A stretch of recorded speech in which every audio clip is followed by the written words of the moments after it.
لا يرقبون في مؤمن إلا ولا ذمة وأولئك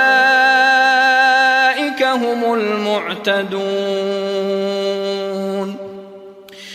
لا يرقبون في مؤمن،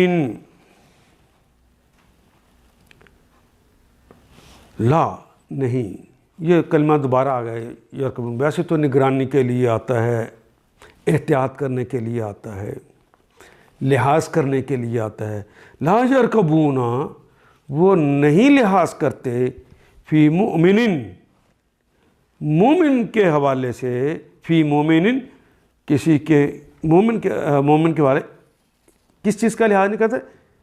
الا اس کی قرابت داری کا، ولا ذمتاً، اور نہ ہی ان کی وہ ذمہ داری کا. وہ ذمہ داریاں رشتہ داریوں کی صورت میں بھی ہوتی ہیں، وہ ذمہ داریاں معاہدوں اور عہدوں کی صورت میں بھی ہوتی ہیں، اور وہ خاموش ذمہ داریاں بھی ہوتی ہیں جو ہمسائیگی کی ہوتی ہیں. کوئی لحاظ نہیں کریں گے. وَأُولَئِكَ، وہ کے معنی اور اولئک، وہ سب لوگ، ہم، وہ سب لوگ جب یہ آ جائے تو یہ تو باقاعدہ اس سے معنی ہو جائیں گے کہ زور دینے کے لیے، ایمفسائز کرنے کے لیے ہم اردو ادب میں لکھنا چاہیں تو ہی کا اضافہ کریں گے. یہی وہ لوگ ہیں المعتدون، جو باقاعدہ اہتمام کے ساتھ حد سے تجاوز کرتے. اعتداء یعتدی یعنی اہتمام کر کے افتعالا کے وزن پر وہ باقاعدہ یہ حد سے گزر جاتے ہیں. اعتداء یعتدی اتداءً، کسی مومن کے معاملے میں نہ یہ قرابت کا لحاظ کرتے ہیں، نہ کسی عہد کی ذمہ داری کا. جس طرح پہلی آیات کے اندر کہا نا، یہ مشرکین ہوں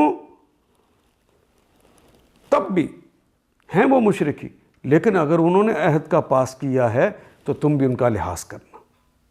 وہ سیدھے رہیں، تم نے بھی سیدھا رہنا ہے.